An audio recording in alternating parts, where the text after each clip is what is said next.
96,8 FM LPPL Radio Gemilang, jendela musik dan informasi. Selamat siang sahabat Gemilang, senang sekali kembali pada kesempatan siang hari ini ya. Untuk edisi hari ini Senin 30 Juni 2025. Dan spesial pada kesempatan siang hari ini di program Jamus Gemilang, Jagongan lan Musyawarah. Dan pada kesempatan siang hari ini kita akan ngobrol tentang sesuatu yang yang mungkin sahabat Gemilang menganggap kalau hal ini biasa gitu ya. Dan pada kesempatan siang hari ini kita akan bersama-sama membahas ataupun mengenal apa itu gangguan bipolar, apakah itu termasuk mood swing luar biasa. Nah, pada kesempatan siang hari ini di studio Radio Gemilang telah hadir narasumber kita yang udah hadir dari RSUD Merah Putih Kabupaten Magelang. Beliau adalah Dr. Wimi Johandika, spesialis kedokteran jiwa ya. Kita sapa dulu Pak Jimmy, selamat siang Pak Jimmy. Selamat siang, Wimi. Oh, Wimi ya. Ya. Pak Wimi Johandika ya. Betul. Ya Pak Wimi, kabarnya dulu siang hari ini gimana Pak Wimi? Alhamdulillah sehat. Mas Diki gimana kabarnya? Iya, alhamdulillah sehat ya. Selalu sehat jiwa dan raga ya. Iya Pak Jimmy, ini kalau kita ngobrolin tentang tema kita adalah mengenal apa itu gangguan bipolar nih. Nah, apakah benar ini hanya soal mood swing biasa atau gimana? Mungkin bisa dijelaskan nih secara singkat apa itu gangguan bipolar nih Pak? Jadi kita bicara dari prevalensinya dulu ya. Iya, ini panggilannya ke apa? Sahabat Gemilang. Sahabat Gemilang ya. Iya, Oke. Sebelumnya perkenalkan dulu, saya Dr. Masyu Wimi Johandika, spesialis kedokteran jiwa.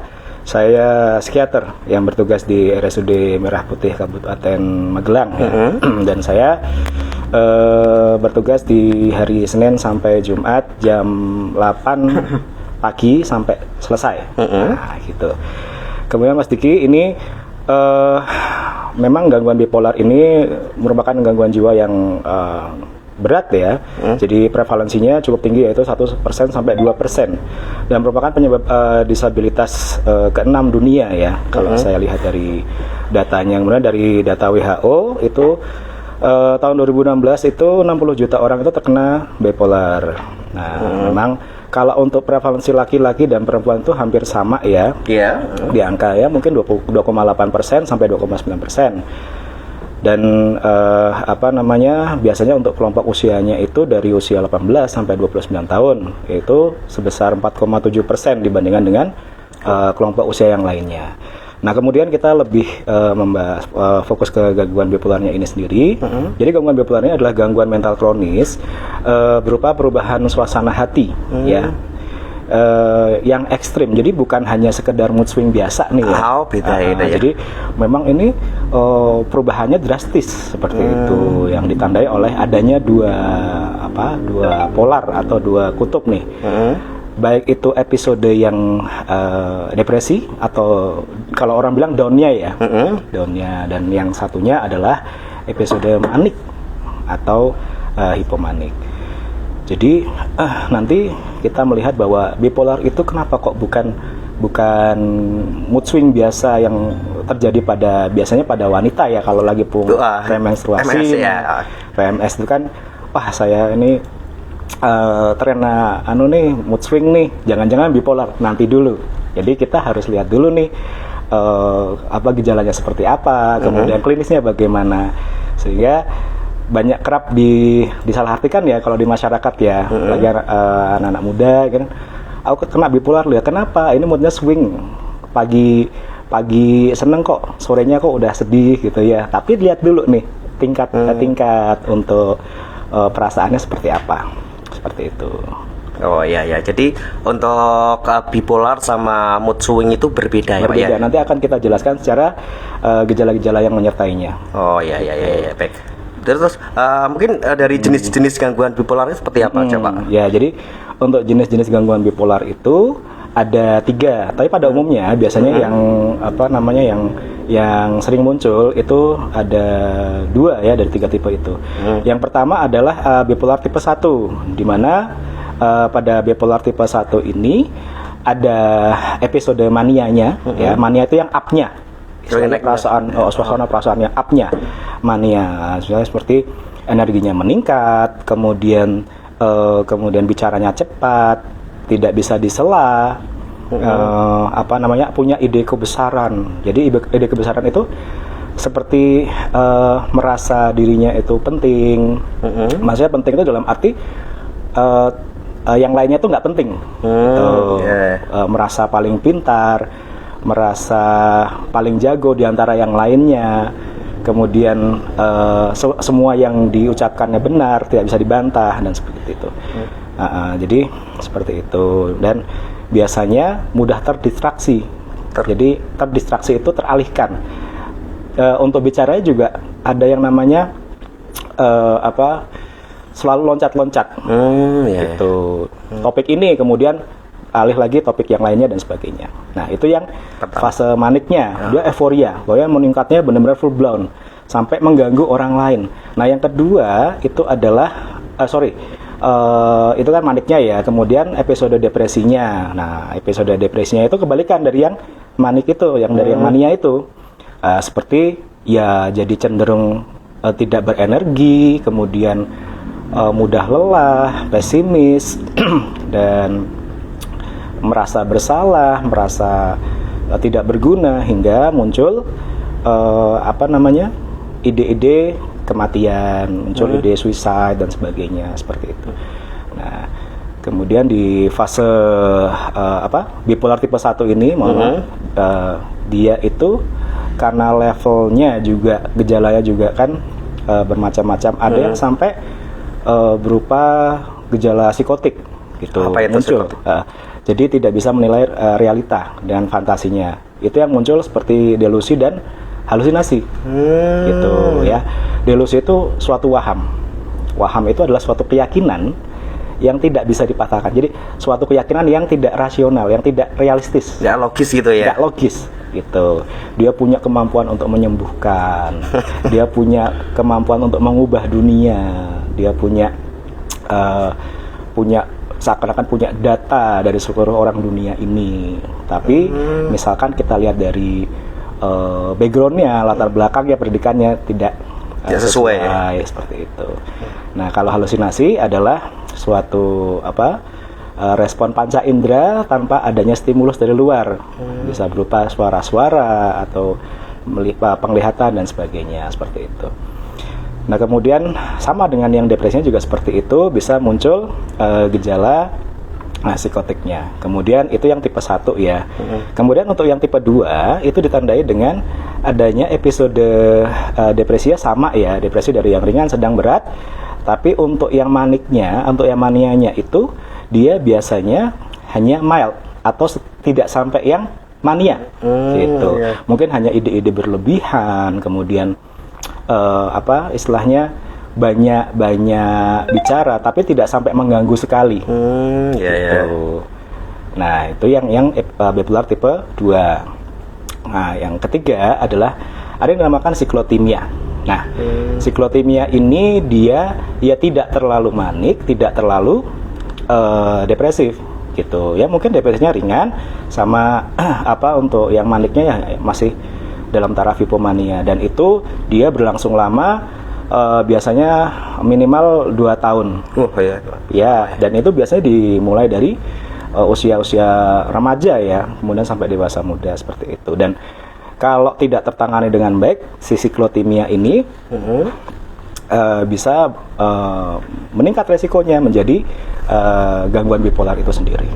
Seperti itu. Oh ya, itu termasuk tanda dan juga gejalanya itu ya. Betul. Nah, yang tanpa disadari itu pada saat keadaan manik, itu orang-orang individu tersebut itu tidak menyadari. Jadi tilikan dirinya itu kurang baik ya, maksudnya. Karena apa? Karena dia merasakan punya energi, produktif, sangat produktif.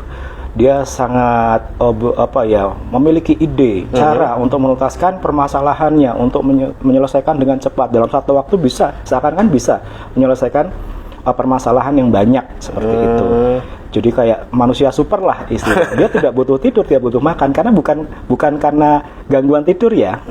Karena bukan karena sulit tidur, tapi dia mengerjakan sesuatu gitu. Di malam hari pun dia inginnya terus berpikir dan mengerjakan sesuatu terus. Dan memang ya tadi itu resikonya kalau pada saat episode manik itu ini ada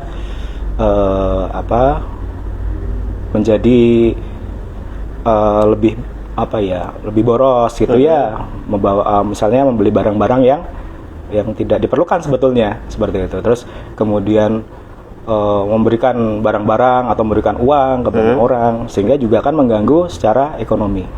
Ya. Terus untuk rata-rata penyebabnya itu dari apa, Pak? Jadi kalau kita berbicara masalah penyebab itu multifaktorial kalau masalah gangguan mental ya. Bisa dari biologinya, bisa dari perkembangan hidupnya, genetik, psikososial. Jadi secara biologi yang jelas kita lihat etiologi utamanya adalah gangguan, yang pastinya gangguan neurotransmitter atau kimia otak dari golongan monoamin, biasanya serotonin dan dopamin. Itu yang terjadi pada kebanyakan gangguan mental ya. Nah, kemudian secara genetik keturunan itu bisa menjadi suatu faktor risiko juga. Jadi pada salah satu orang tua, misalnya ayahnya atau ibunya yang menderita bipolar, itu bisa menyumbang 15-20% untuk anaknya bisa berisiko ya. Ini berisiko, bukan terus kemudian pasti ya. Tapi masih berisiko 15-20%. Nah, kalau untuk kedua orang tua itu mungkin bisa sampai 40% memiliki keturunan yang berisiko terkena gangguan bipolar tersebut. Nah, ya hal-hal yang lainnya ya seperti psikososial, misalkan stresor yang berat, kemudian trauma di masa lalu, terus lifestyle yang buruk itu bisa juga memicu ya. Termasuk ekonomi juga ya? Bisa. Nah, makanya kan multifaktorial ya, tidak bisa kita kemudian penyebabnya ini, karena yang namanya gangguan itu bukan penyakit. Kalau penyakit kita lihat dengan hasil lab, dengan CT scan dan sebagainya, kita lihat sumbernya, penyakitnya, kemudian kita bisa hilangkan. Tapi kalau yang namanya gangguan itu biasanya multifaktorial, karena memang terjadinya nggak cuma seminggu 2 minggu, sehari 2 hari gitu, dalam jangka waktu lama. Termasuk kurang tidur juga ya, Dok ya? Bisa. Tapi ya itu juga dilihat juga ya gangguan tidurnya itu ya. Itu kan salah satu anunya aja, salah satu gejalanya. Pada saat maniknya atau fase episode depresinya itu. Oke, baik.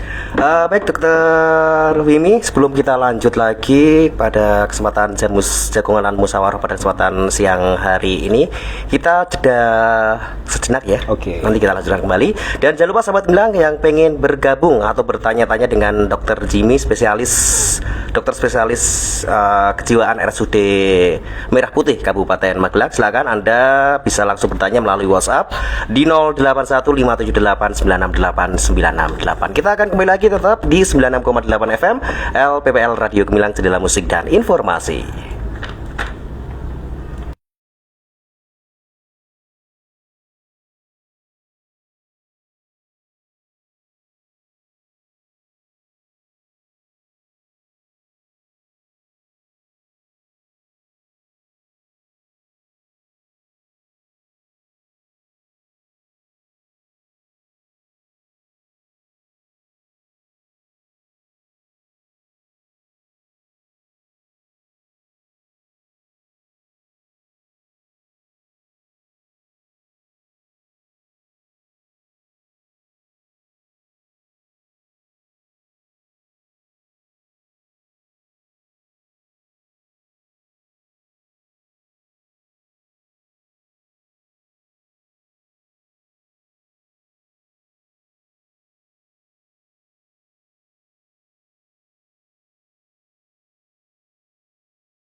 Sebentar.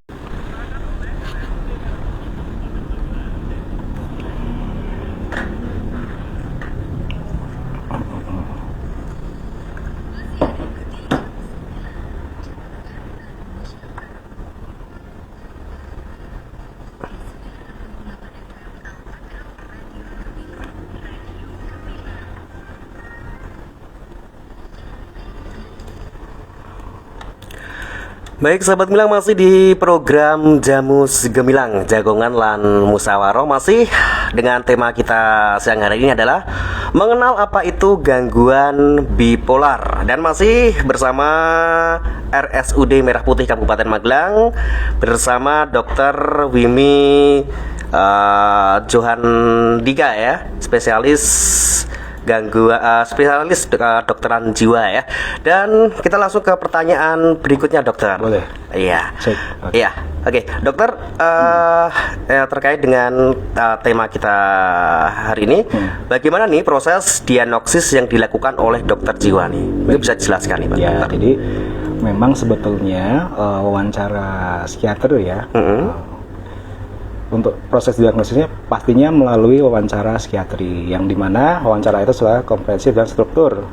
Gitu, kita bisa menilai kondisi seseorang itu dari komunikasinya, kemudian bahasa tubuhnya, afeksinya. Afeksi itu adalah afek itu adalah suasana perasaan yang terlihat di wajah ya. Kemudian mood itu yang dikemukakan atau isi hatinya seperti itu ya. Kemudian gangguan-gangguannya seperti apa. Nah, pada wawancara itu kita akan menanyakan biasanya. Jadi nggak usah terlalu takut ya, sahabat Gemilang ya, untuk wawancara dengan psikiater. Karena sebetulnya tempat paling, insya Allah ya, tempat paling aman untuk kita mencurahkan perasaan kita itu adalah profesional, ya kan, seperti psikiater dan psikolog atau tenaga medis yang berada di bidang jiwa ya. Sehingga kami itu bukan sahabat, keluarga atau pacar istilahnya. Kami itu terapis. Jadi semuanya biasanya dikeluarkan ya, rilis. Nah, dari situ kami akan mengetahui pada saat wawancara tersebut keluhan-keluhannya, gejala-gejalanya, apakah ada gejala kesedihan yang berlarut-larut, yang berlangsung lama. Biasanya kayak misalkan depresinya nih, depresi, dia dengan ada beberapa gejala utama dan gejala tambahan yang mungkin dulu podcast yang dulu pernah saya bahas ya di sini ya, 3 gejala utama depresi dan 7 gejala tambahan seperti tidak punya anergia, kemudian tidak memiliki motivasi, memiliki afek yang depresif, pesimis, cenderung ada ide bersalah, merasa berdosa, pandangan masa depan yang suram, ada konfliknya yang seperti apa, cara penanganan masalahnya seperti apa.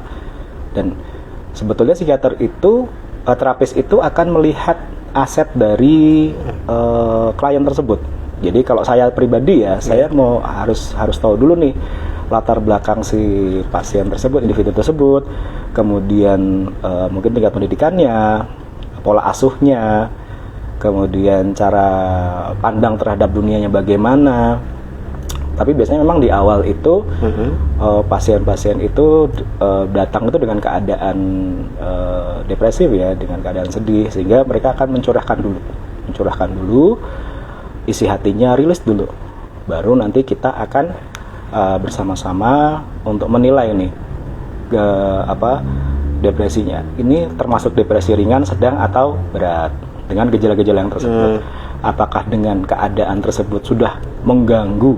Nah, mengganggunya seberapa parah juga ya, sampai apakah dia sampai tidak bisa melakukan pekerjaannya, melakukan tugasnya kesehariannya, apakah masih bisa dilakukan tapi berat. Nah, itu kan yang nanti akan menentukan apakah dia itu termasuk dalam depresi ringan, sedang atau berat, seperti itu. Kemudian dari gejala tersebut apakah muncul gejala-gejala psikotik yang tadi saya sebutkan seperti delusi atau waham dan halusinasi tersebut. Nah, begitu pula dengan untuk yang episode manianya, apakah pernah ada dulu satu waktu di mana mungkin seminggu atau 2 minggu lebih ya, minimal 2 minggu sih. Apakah pernah ada perasaan yang benar-benar energi, kemudian menjadi super, ya, energinya banyak energi, euforia, senang berlebihan, sampai nggak butuh tidur, nggak butuh makan, dan seperti yang saya sebutkan tadi itu. Oh ya, baik.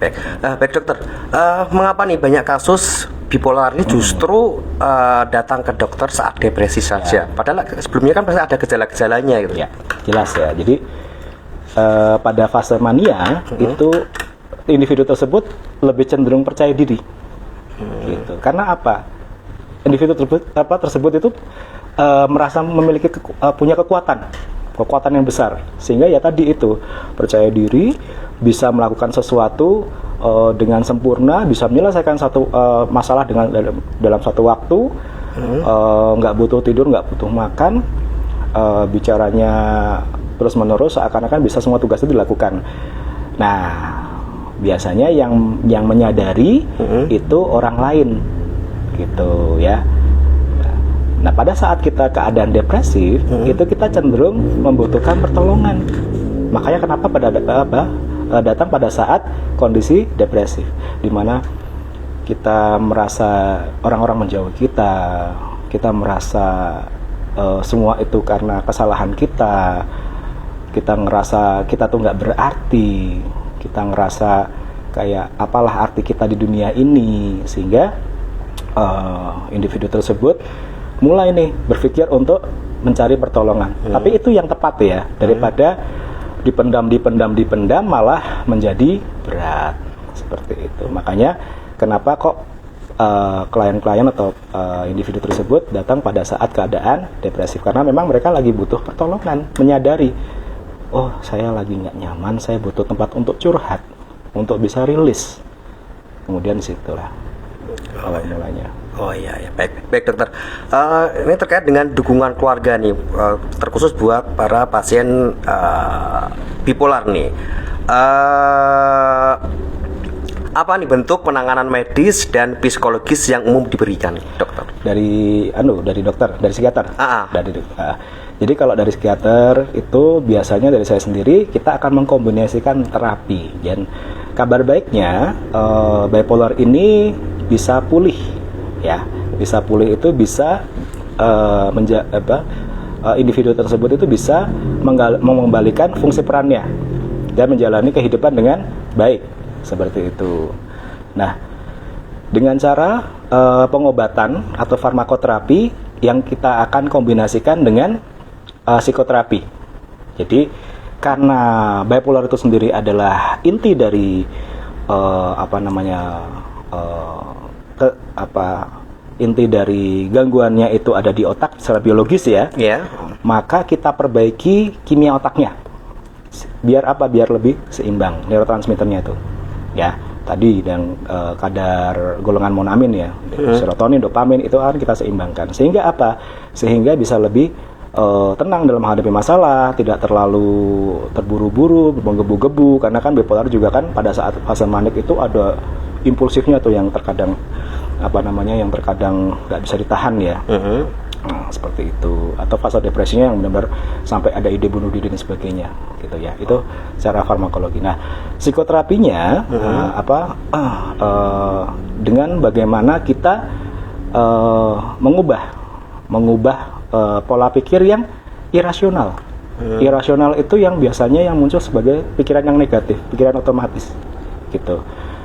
Biasanya kalau kita terjadi suatu masalah, suatu ancaman, itu kan yang pertama kita pikirkan kan pasti pikiran negatif, pikiran otomatis kita. Nah, dengan pendampingan psikiater atau psikolog, maka pikiran-pikiran yang negatif, yang irasional itu akan coba untuk kita ubah menjadi lebih rasional. Rasional itu apa? Rasional adalah yang kita butuhkan dalam suatu permasalahan itu ya, dan sesuai dengan kapasitas kita. Sehingga kita akan membantu pasien-pasien tersebut atau individu tersebut itu membantu untuk bagaimana memecahkan permasalahan. Ya, kita akan membantu bagaimana individu tersebut itu melihat dulu nih ke dalam dirinya, berusaha untuk diterima dulu keadaannya, ya, secara realitanya memang seperti ini. Kemudian akar permasalahannya di mana sih, gitu kan? Karena yang namanya semua itu kan karena permasalahan ya, stresor itu ya. Dan kita coba untuk bantu individu tersebut selesaikan permasalahan itu sesuai dengan asetnya mereka. Makanya tadi kan aset itu penting banget ya. Aset itu melingkup di latar belakang, tingkat pendidikan, kemudian nilai budaya dan agama yang dia miliki, itu yang akan menjadi pegangan kita untuk menuju target terapi yang sesuai dengan individu tersebut. Makanya setiap pasien itu punya karakter masing-masing. Pengobatannya juga tidak bisa disamakan. Kan manusia itu unik ya. Iya, betul. Seperti itu. Oke, baik. Baik, Dok. Apakah untuk pasien bipolar itu harus wajib minum obat saat gejala muncul atau bisa jadi seumur hidup, Dok? Ya, jadi gini, jawabannya adalah karena gangguan bipolar itu sifatnya adalah kronis, Ya. sehingga mau tidak mau, ya memang ini tidak mudah dan ini kurang sesuai. Tapi saya harus mengatakan bahwa pada penderita gangguan bipolar sebisa mungkin rutin minum obat, gitu, disiplin dalam minum obat. Karena gini, obat itu bukan suatu kewajiban. Obat itu adalah kebutuhan. Sama seperti karena gangguan penyakit kronis ini sama seperti diabetes, hipertensi, yang dimana sebetulnya kalau dia lepas obat maka terjadi resiko peningkatan gejala itu akan lebih tinggi, gitu. Dan ini bukan masalah kecanduan atau tidak, gitu ya. Karena memang secara biologi otak kita membutuhkan media untuk menyeimbangkan si kimia otak itu. Kenapa saya bilang kebutuhan? Kebutuhan manusia itu bisa bermanfaat untuk diri sendiri dan untuk orang lain, kan seperti itu. Sehingga kalau dengan minum obat ikhtiar ya, dengan cara itu kita bisa kemudian mengembalikan fungsi peran kita, kita bisa menemukan jalan keluar dari permasalahan ya. Maksudnya bukan secara langsung ya, maksudnya itu hanya untuk memfasilitasi. Kita bisa mengembalikan fungsi peran kita di keluarga, di masyarakat, dengan pasangan, kenapa tidak? Gitu ya. Jadi seperti itu alasannya. Oke, baik, Dok. Untuk obatnya sendiri itu obatnya khusus atau bisa dibeli di apotek gitu, Dok? Jadi memang obat-obat jiwa itu kebanyakan tidak dijual bebas, gitu. Karena apa? Karena ya ada risiko disalahgunakan ya, sehingga harus dengan resep dokter, resep terutama psikiater ya, dan karena juga untuk pemberian dosisnya juga harus terukur, gitu. Setiap psikiater itu punya target terapi. Jadi gini, pada pengobatan bipolar itu uniknya tidak bisa sama satu dengan yang lain. Nah, si individu tersebut datang itu berada dalam fase apa, gitu. Kalau misalkan dia datang dengan fase mania, gitu ya, maka obatnya akan kita berikan lebih ke mood stabilizer-nya, gitu ya. Nah, kemudian kalau misalkan dia datang dengan di fase depresi, maka itulah yang kita perbaiki depresinya, dan itu berbeda obatnya. Bisa dengan kombinasi juga. Tapi yang terpenting adalah apapun obatnya, itu bagaimana kemudian individu tersebut bisa memperbaiki lifestyle-nya agar lebih sehat, seperti itu. Dan rutinitas berolahraga, kemudian tidur yang cukup, kemudian untuk bisa mengelola stres dan kecemasannya. Oke, gitu. Baik, Dok. Bagaimana nih peran keluarga nih, khususnya keluarga atau lingkungan pasien dalam proses penyembuhan? Sangat penting sekali, sangat diperlukan sekali. Karena gini, pada beberapa kasus ya, ini menarik sekali. Jadi pada pasien-pasien bipolar itu dia kan karena memang pada fase mania itu dia tingkat impulsifnya berlebihan, sehingga kerap sekali ya pada pasien-pasien yang sudah berkeluarga itu akan mereka akan melakukan kekerasan.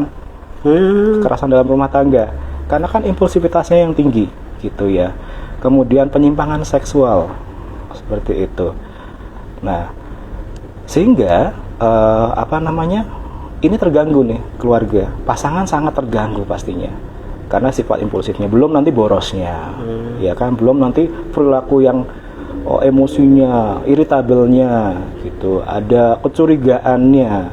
Maka yang menjadi pasangan atau keluarga dari penderita bipolar ini memang harus full support. Untuk apa? Untuk mendampingi pengobatannya. Gitu. Karena yang akan kerepotan nanti juga keluarganya kalau tidak di full support seperti itu. Itu yang dari fase manianya. Yeah. Kemudian yang fase depresinya, apabila misalkan yang datang itu seorang ayah, seorang suami, dengan kondisi depresi, pastinya dia untuk bekerja juga kan males-malesan, dia tidak punya energi untuk bekerja, kemudian bisa karena bisa jadi karena depresinya dia nggak mau kerja gitu ya. Akhirnya kan berdampak ke keluarga juga, peran dia di masyarakat juga berkurang, aja pembicaraan dan sebagainya. Ini yang kita dapatkan dari kasus-kasus banyak ya di lingkungan ya, seperti itu, di sekitar. Jadi memang dukungan keluarga itu penting sekali. Dukungan keluarga itu penting sekali untuk mendampingi individu dengan gangguan bipolar. Mereka juga manusia, mereka juga perlu untuk diberikan makna dan diberikan nilai dalam hidupnya. Mereka juga bagian dari kita, sehingga jangan sampai kita mengabaikan individu dengan gangguan bipolar. Baik, oke. Baik dok. Banyak nih dok yang masih menganggap kalau bipolar itu sebagai orang gila. Nah, bagaimana dokter menyikapi stigma itu dok? Ya, ini bahasa umum ya sebetulnya, orang gila gitu. Nah, terkadang stigma itu yang akan mempengaruhi kemauan mereka untuk berobat. Jadi banyak ya stigma ya di masyarakat ya. Bipolar itu orang gila, kemudian punya kepribadian ganda. Kadang-kadang karena berubah-berubah itu ya moodnya secara drastis. Nah, ini yang harus kita kita kelola ya, agar stigma ini tidak muncul menjadi label pada penderita gangguan bipolar gitu. Ya tadi, kabar baiknya gangguan bipolar ini bisa pulih dengan pengobatan yang baik, dengan psikoterapi yang baik, yang rutin, disiplin, dan dukungan masyarakat, dukungan keluarga dan masyarakat yang baik gitu. Jadi kalau cuma kita mengandalkan stigma masyarakat, tidak akan orang-orang itu berani untuk periksa ke psikiater. Ini stigma yang harus dihapuskan. Seperti itu. Oke, baik dok. Selama dokter menangani kasus bipolar nih, rata-rata penyebab utamanya apa dok? Rata-rata dari para pasien itu? Sebetulnya kalau penyebab utama tadi ya multifaktorial ya, maksudnya. Kebanyakan gitu. Pencetusnya nih. Pencetusnya biasanya memang adanya trauma di masa lalu, kekerasan dalam rumah tangga, kekerasan seksual, faktor tekanan dari pekerjaan, ekonomi yang memang sebetulnya mereka juga sudah memiliki gejala-gejala itu gitu. Jadi kalau misalkan kita tanya penyebabnya multifaktorial, cuma pencetusnya, triggernya, nah itulah yang terjadi. Jadi rata-rata itu ya kekerasan dalam bisa jadi kekerasan dalam rumah tangga, kemudian tadi trauma di masa lalu, pengabaian, dan banyak hal. Jadi selama perkembangan hidup kita itu kita banyak kan menjumpai sesuatu yang baik yang kita sukai maupun yang tidak kita sukai. Banyak yang istilahnya yang tidak kita sukai menjadikan kita trauma gitu. Nah, ingatan itu tidak bisa hilang. Ya kan, ingatan, memori itu tidak akan. Kebanyakan yang mudah teringat adalah memori yang negatif, kenangan yang buruk. Gitu. Kalau kasus masalah ekonomi juga berpengaruh juga bisa itu. Bisa, salah satunya juga itu. Makanya banyak. Apakah pernah menangani pasien yang mungkin terkena bipolar ini karena masalah ekonomi gitu?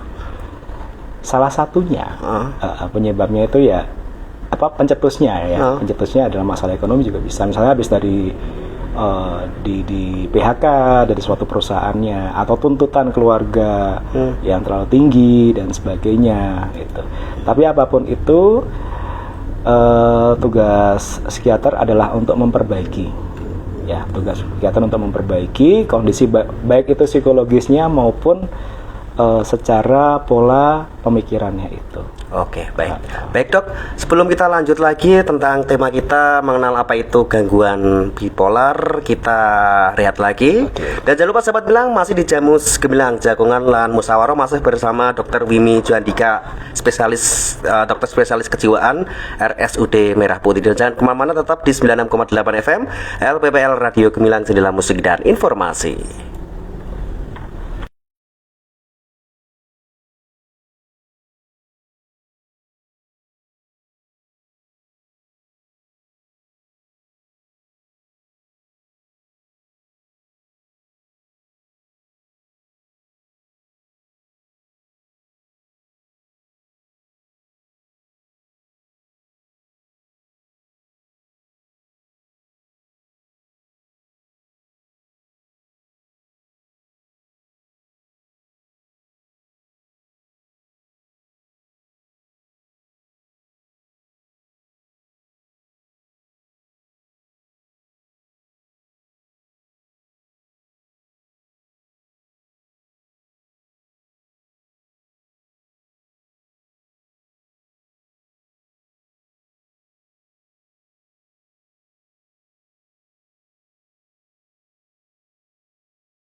Baik sahabat Gemilang, masih di program Jamus Gemilang Jagongan lan Musyawarah, masih bersama saya Diki Darmawan, dan di studio masih bersama Dr. Wimi Johandika, spesialis dokter kejiwaan RSUD Merah Putih Kabupaten Magelang.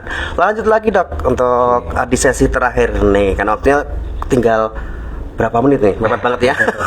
Cepat ya rasanya ya. Rasanya cepet banget ya. Dok, mau tanya nih, apa nih resiko terbesar jika bipolar tidak ditangani secara tepat atau asal-asalan gitu? Ya, jadi pada saat gejala bipolar itu dia tidak tertangani dengan tepat, maka yang jelas memang resiko kambuhnya akan tinggi ya, peningkatan gejalanya akan tinggi. Kemudian dia berdampak pada baik itu diri sendiri maupun orang lain, gitu kan. Entah itu dari kesehatannya sendiri yang jadi kurang tidur, kurang makan, semakin lemes gitu ya, kalau secara fisiknya ya. Dan lingkungan lainnya, orang-orang yang di sekitarnya, orang-orang yang sayang sama dia tadinya menjadi bingung, kemudian mulai menjauh gitu ya, entah itu dari faktor keluarga atau pekerjaan, lingkungan bermainnya, seperti itu. Jadi memang dampaknya ini luas sekali karena ada perubahan-perubahan perilaku yang tadi yang saya sebutkan itu. Oke. Nah, secara kesehatan mentalnya sendiri, pada pasien-pasien yang tidak tertangani dengan baik, ya pastinya bisa memberat dengan tadinya tanpa gejala psikotik ya istilahnya ya. Kemudian yaitu muncul gejala-gejala psikotik itu semakin memberat, seperti halusinasi, delusi, wahamnya itu curigaan sama orang lain, ngerasa dikejar-kejar dan sebagainya, berubah menjadi lebih berat dan tidak terkontrol. Nah, kalau sudah seperti itu, akhirnya apa? Ya perlu rawat inap. Karena kan tidak bisa mengendalikan dirinya, bisa membahayakan diri sendiri dan orang lain. Seperti itu. Oke, baik. Untuk resikonya itu selain tadi mental ya, untuk fisiknya rata-rata apa nih dok? Kalau nggak ditangani dengan tepat? Ya, gini, tadi kan ada fase mania, ada fase depresif. Nah, fase mania fisiknya misalnya dia irritable, dia impulsif dan sebagainya, bisa aja di jalan kemudian dia melakukan sesuatu yang sifatnya membahayakan orang lain. Akhirnya apa? Terjadi cekcok, pertengkaran, kemudian bisa aja dia kemudian dipukuli atau dan sebagainya gitu ya, karena kejadian impulsifnya itu. Kemudian terus ini yang saya belum sebutkan tadi. Jadi karena impulsifnya itu sehingga kan dia butuh kenyamanan ya pada orang bipolar, sehingga nantinya dia juga bisa terpengaruh nih ke misalkan penggunaan alkohol dan zat-zat yang lainnya, narkotika gitu ya, karena kan dia mencari kepuasan ya pada orang bipolar seperti itu. Kemudian tadi yang depresinya ya, untuk yang depresinya ya karena dia kurang nafsu makannya yang menurun, kurang gangguan tidur, merasa bersalah dan sebagainya, pastinya kan semakin lemas. Jadi bisa membuat penyakit dalam tubuh gitu ya. Ya, tapi kan itu kan bermacam-macam ya untuk prosesnya ya. Yang jelas karena kalau misalkan kita kurang tidur sama kurang asupan gizi kan pastinya tubuh akan semakin lemes seperti itu. Bisa timbul gangguan lambung, gangguan yang lainnya kan seperti itu ya. Oke dok. Apa nih pesan dokter bagi para sahabat Gemilang yang mungkin sedang merasa moodnya tidak stabil atau mungkin punya gejala bipolar nih? Ya, pesannya apa nih? Gini, jadi pada teman-teman yang mengalami gangguan bipolar, ingatlah sebetulnya tidak ada yang salah dalam kehidupan ini. Ya, tidak ada yang salah dalam apa yang kita sudah lewati selama ini. Karena memang sebetulnya semua itu sudah ada skenarionya kan ya.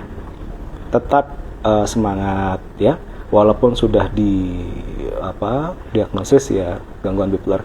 Kalau saya pesan jangan menjadi suatu label dalam pikiran kita. Kita bipolar kemudian nanti gimana. Kita tetap menjadi manusia. Hanya mungkin ada perlu beberapa yang harus kita seimbangkan, harus kita atasi. Jangan berkecil hati dulu. Kan apapun yang terjadi, hidup harus tetap berlanjut. Kita tidak tahu penderita bipolar di luar sana itu seberapa banyak, ya kan? Iya. Karena pasien-pasien gangguan bipolar itu ada yang memang dia mengaku, ada yang tidak, kan seperti itu. Tapi yang jelas dengan pertolongan yang tepat, dengan istilahnya pendampingan yang tepat, insya Allah semua akan menjadi lebih baik, fungsi peran kembali, kemudian bisa berkreasi kembali. Karena memang gangguan bipolar itu bukan akhir dari segalanya, ya. Jadi ya tadi, dengan dukungan yang tepat, orang dengan gangguan bipolar ini bisa hidup produktif dan bermakna. Itu yang kita cari, ya. Oke, baik. Baik, buat sahabat Gemilang yang mungkin sahabat Gemilang nih punya saudara, tetangga, atau bahkan diri sendiri ya, yang mungkin mempunyai perasaan seperti bipolar ya, silakan bisa langsung datang aja ke RSUD Merah Putih Kabupaten Magelang. Untuk jam polinya hari apa, hari apa dan jam berapa sampai jam berapa, Dok? Bisa dijelaskan? Saya berpraktek di RSUD Merah Putih Kabupaten Magelang setiap hari Senin sampai Jumat jam 8 sampai pendaftaran selesai. Jadi selama masih terdaftar di situ, pasti insya Allah akan kita layani, ya. Seperti itu. Oke, baik, Dok. Dan terima kasih banyak buat Dokter Wimi atas kehadirannya dan penjelasannya dan ilmunya hari ini, Dok. Ya, oke. Dan semoga aja masyarakat semakin memahami dan peduli terhadap kesehatan mental, khususnya gangguan bipolar. Dan terima kasih dokter udah hadir di studio Radio Gemilang, dan bisa bertemu lagi di episode berikutnya. Sampai jumpa dan tetap salam satu jiwa.